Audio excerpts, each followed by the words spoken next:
Welcome my dear student.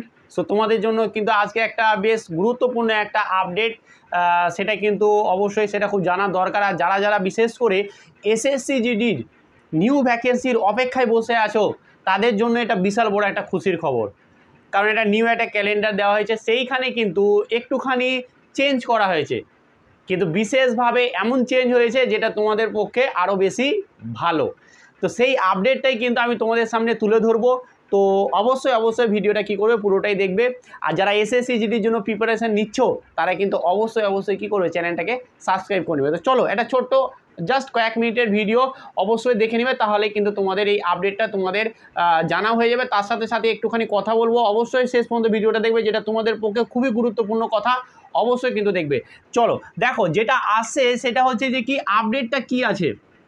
আপডেটটা হচ্ছে যে কি তোমাদের যে এসএসসি জিডি নিউ যে ভ্যাকেন্সি সেটা কিন্তু তোমরা জানো যে আসতে চলেছে কখন।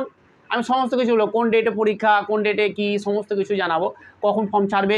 তো তোমাদের যে এসএসসি জিডি যারা নতুন ভ্যাকেন্সির জন্য বসে আছো, আর বসে থাকাটাও জরুরি, তাই না?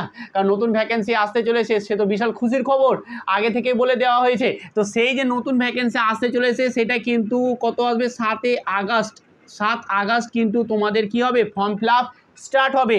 শেষ কবে হবে, 27 সেপ্টেম্বর। এটা হচ্ছে যে কি তোমাদের আগে থেকে বলে দেওয়া ছিল। এইখানে কোনো রকম কোনো কিছু চেঞ্জ করানো হয়নি। এবার চেঞ্জ করা হয়েছে কোথায়? চেঞ্জ হয়েছে যে তোমাদের এক্সাম, যেটা হচ্ছে সিবিটি বেসড যে এক্সাম, কম্পিউটার বেসড যে এক্সামটা, সেটা কিন্তু তোমাদের কি ছিল, সেটা ছিল ডিসেম্বর 2024 টু জানুয়ারি 2025, এইটা ছিল আগের। কিন্তু আপডেট করার পর, এটাকে আপডেট করার পর কিন্তু করা হয়েছে কখন, এটা করানো হয়ে গেছে জানুয়ারি টু ফেব্রুয়ারি 2025। তাহলে এইখানে কি হয়ে গেলে, এইখানে কিন্তু তোমরা প্রায় 1 মাস কিন্তু আরও বেশি সময় পেলে প্রিপারেশনের জন্য। তাই যারা প্রিপারেশান এখনও শুরু করোনি, ভাবছি প্রিপারেশান শুরু করব, দেরি হয়ে গেছে, কোনো রকম দেরি হয়নি। এখন থেকেও যদি তুমি শুরু করো তাহলে কিন্তু তুমি কিন্তু অবশ্যই এই এসএসসি সাকসেস পেয়ে যাবে। এবার একটা কথা বললাম যে তোমাদের সামনে বলবো, জাস্ট 1 মিনিট একটু শুনে নাও।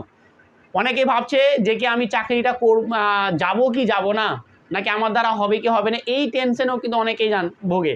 আর যদি এরকম তোমাদের সাথে কথা মিলে যায় তাহলে অবশ্যই কমেন্ট বক্সে অবশ্যই কমেন্ট করবে। অনেকেই আছে যারা এরকম যে আমার দ্বারা হবে কি, আমার দ্বারা হবে না, আমি পারবো, আদৌ কি আমি এর যোগ্য। সত্যি কথা বলতে তোমাদের এসএসসি জিডি যে কোশ্চেনের লেভেল, যে যারা যারা এইখানে যায় তাদেরকে আমি দেখেছি, সত্যি বলছি, তারা বিশাল যে পড়াশোনা একদম জ্ঞানী এরকম কিন্তু না। তারা জাস্ট 4 মাস 5 মাস এরকমভাবে প্রচুর হার্ডওয়ার্ক করেছে, ভালোভাবে পড়াশোনা করেছে, চাকরি পেয়ে গেছে। অথচ মাধ্যমিকে সেরকম নাম্বার নেই, অথচ এইচএসে সেরকম নাম্বার নেই, কলেজও যায়নি, ঠিক আছে, মাধ্যমিক পর পড়াশোনাও ছেড়ে দিয়েছে, আবার শুধু এসএসসি জিডির জন্য নতুন করে পড়াশোনা করতে এসেছে। এরকমও ছাত্র আছে যারা পেয়েও গেছে সাকসেস। তো আমার কাছে অফলাইনেও পড়ে, আমি অফলাইনেও এসএসসি জিডির জন্য পড়াই, ডাব্লিউপির জন্য পড়াই, মূলত ডিফেন্স যে জন্যই পড়াই। তো সেইখানে কিন্তু এমন এমন ছেলেও আছে যারা পড়াশোনা করতোই না, কিন্তু এই যে চাকরিগুলো যেহেতু হচ্ছে, সবাই আসছে, তো তার সাথে সাথে আসছে এবং হার্ডওয়ার্কও করছে, এবং হার্ডওয়ার্কের সাথে সাথে কিন্তু তারা চাকরিটাও পাচ্ছে। তো অবশ্যই এই দোনোর মধ্যে থেকো না। যখন তোমার যোগ্যতা আছে তুমি একবার ট্রাই করে দেখো না, ঠিক আছে, ভয় পেও না, পারবে। তোমার মতন ছেলেগুলোই কিন্তু পারছে, তো তুমি কেন পারবে না? তাই ভালোভাবে কিছু করতে হবে না, তোমাকে জাস্ট হার্ডওয়ার্ক করতে হবে। তোমাকে ভালোভাবে একটা বেস্ট ওয়ে, একটা গাইডেন্সের মাধ্যমে থাকতে হবে যে কীভাবে কী করবো না করবো, সেটা হচ্ছে সবথেকে বড় একটা জায়গা। আর সেই গাইডেন্সটা কিন্তু আমিই দেবো তোমাদেরকে। এই চ্যানেলের সাথে জুড়ে থাকো। তোমাকে এসএসসি জিডি বলো, ডিফেন্স এক্সামের জন্য কিন্তু তোমাদের যা লাগে কমেন্ট করবে, আমি কিন্তু সমস্ত প্রশ্ন কিন্তু উত্তর দিয়ে দেবো। আশা করি বোঝা গেছে। তার জন্য এই চ্যানেলটা সাবস্ক্রাইব করতে হবে, তার জন্য তোমাদের বন্ধুদের মধ্যেই শেয়ার করতে হবে অনেক অনেক। তো আশা করি এই আপডেটটা পেয়ে তোমরা হ্যাপি হলে, এবং তার সাথে সাথে আমি চাই যে তোমরা এসো, তোমরা পারবে, তোমাদের দ্বারা হবে। হাইট আছে, হাইটে কাজে লাগাও, ঠিক আছে। অনেকের হাইটই নেই বলে ডিফেন্সে যেতে পারছে না, তাদের কত দুঃখ, তারা আমাকে কত ফোন করে করে মানে কান্নাকাটিও করে, এরকম ব্যাপার। কিন্তু যাদের হাইট আছে তাদের মধ্যে সেই জোশটা নেই যে আমি করে দেখাবো। সেই জোশটা আনো এবং করে দেখাতে পারবে, তোমার দ্বারা হবে।